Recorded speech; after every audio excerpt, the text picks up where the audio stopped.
श्रेयान लाडू खाणार? तर श्रेयांसाठी बनवत आहे मी हे पौष्टिक असे लाडू. मागच्या आठवड्यात मी स्टोरीमध्ये टाकलं होतं, त्यावेळेस मला भरपूर जणांनी याच्याबद्दल रेसिपी विचारली होती. आणि हे अगदी तुम्ही 7-8 महिन्यांच्या बाळांपासून देऊ शकता, कारण हे भरपूर मऊ बनतात. अगदी दात नसले आले तरी खाऊ शकतात बाळ.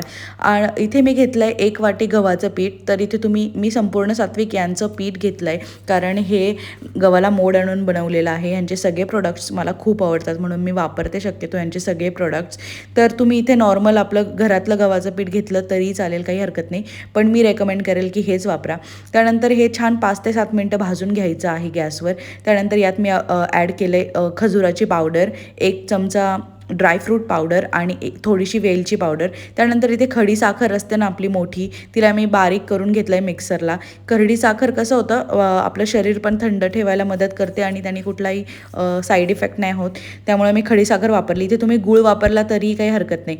त्यानंतर इथे मी गरम तूप घेतलं आहे. गरम करूनच घ्यायचं आहे तूप, कारण तुम्ही जर थंड तूप घेतलं तर तुम्हाला अंदाज येणार नाही लाडू बांधायला, जास्त होईल तूप. त्यामुळे गरम करून घ्या आणि छान याचे लाडू बांधा.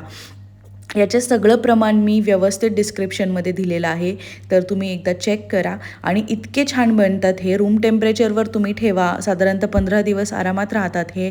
आणि रोज जरी 1 मुलांना खायला दिला ना तरी खूप छान आहे. श्रेयांला खूप आवडतात, तर नक्की ट्राय करा आणि कसं वाटलं मला नक्की